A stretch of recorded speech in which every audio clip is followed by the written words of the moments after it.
औज़ुबिल्लाहिमिनश्शैतानिर्रजीम। Chemistry 10th class.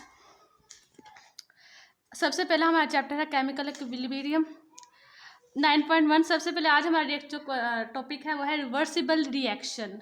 Reversible reaction guys, reversible reaction का मतलब है रिवर्स होना। ऐसे रिएक्शन जो कि रिवर्स कि रिएक्शन में जो केमिकल रिएक्शन होता है उसमें वो जो चीज़ें जो आपस में रिएक्ट करती हैं, जो कि हेल्प आउट करती है, उसे रिएक्टेंट्स कहते हैं। और इनके नतीजे में नेट रिजल्ट में जैसे ही जो कम्बिनेशन के साथ जो एक चीज़ बनती है उसे प्रोडक्ट्स कहते हैं। जैसे सपोज कर लें हमारे पास एक हाइड्रोजन का मॉलिक्यूल है और एक ऑक्सीजन है।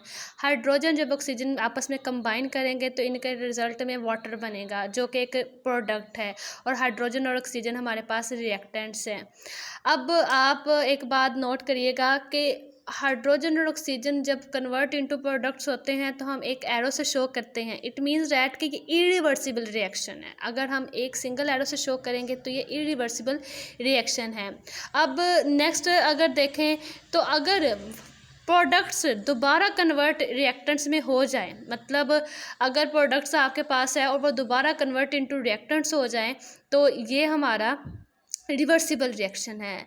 सपोज कर ले हमारे पास हाइड्रोजन आयोडीन है। हाइड्रोजन आयोडीन काम कर रही है एज आ रिएक्टेंट के तौर पर। इसके नतीजे में वो बना रही है, प्रोडक्ट बना रही है हमारा हाइड्रोजन आयोडाइड।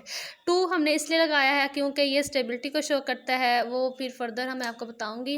आपने छोटी क्लासेस में किया होगा कि क्वेश्चन को आपने बैलेंस कैसे करना है, वो बैलेंस करने के लिए हमने 2 लगाया। चले ये भी बता देती हूँ, हाइड्रोजन का 2 है। देखिए हाइड्रोजन के 2 है ना, आयोडीन के साथ भी 2 है, लेकिन हाइड्रोजन और आयोडीन यहाँ 1 1 बन रहा है तो उसको हमने स्टेबल करने के लिए 2 लगा दिया। अच्छा, अब अगर हम 1 सिंगल ये 2 एरो शो कर रहे हैं, इट मीन्स डैट कि ये रिवर्सिबल रिएक्शन है। अगर hydrogen iodine convert into hydrogen iodide तो ये हमारा होगा फॉरवर्ड रिएक्शन।